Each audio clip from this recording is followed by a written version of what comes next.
World War I, the soldiers, the officers would think there's something demented in Robert E. Lee, thinking, why shouldn't they shell a defended town? He lives in another world in a lot of ways.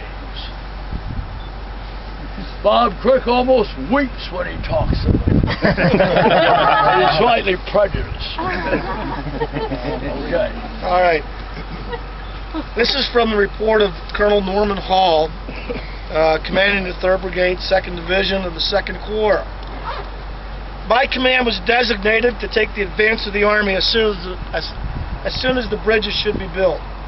The bridges were not being advanced on account of the deadly fire of the enemy sharpshooters, posted behind buildings and in cellars and rifle pits along the opposite bank. You look behind, you see that tan-colored house to the left? Yeah. That was actually here at the time of the battle. I know the owners, a retired Army officer. This building was not here. No, this was not here. But I've gone into the attic, and his attic rafters are riddled with musketry, mini balls, and shell fragments still too. You can see where a shell passed right through one of the rafters. Two regiments were deployed, that's the 7th Michigan and 19th Massachusetts, along the bank of the river to cover the bridge builders by their fire as skirmishers. But I afterward withdrew them to enable the batteries to fire shell. Didn't want to fire explosive shell over the heads of infantry in case it prematurely goes off.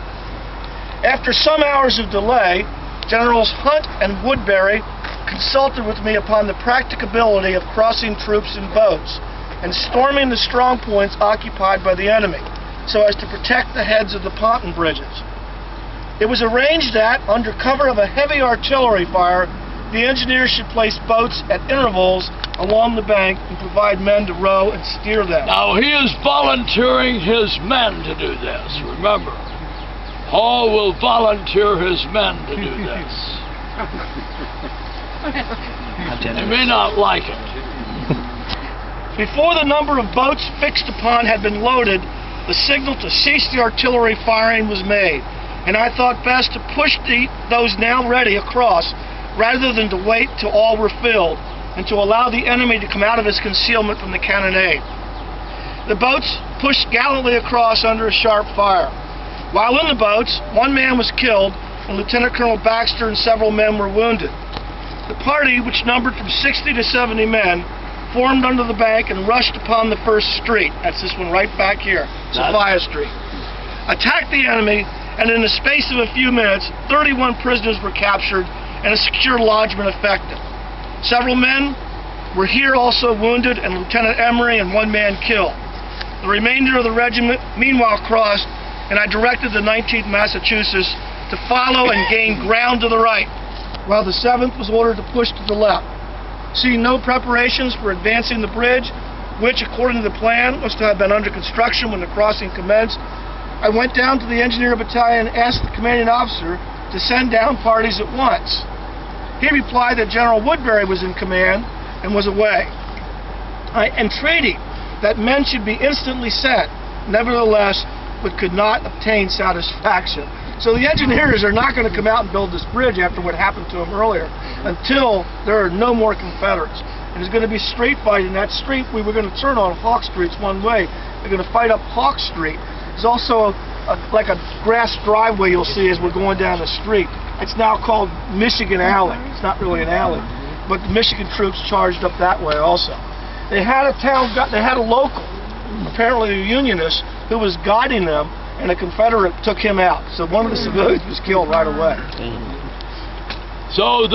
And they're going to push forward till they reach Princess Anne Street, which is the next street.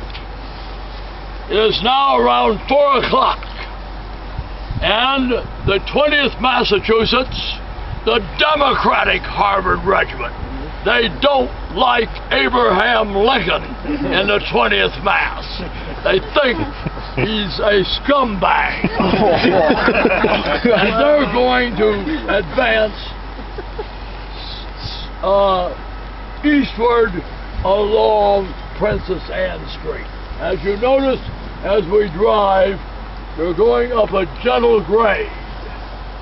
Up that gentle grade will be the 21st Massachusetts, 21st Mississippi, with Company A, Ray, out of Oxford. Now, Lane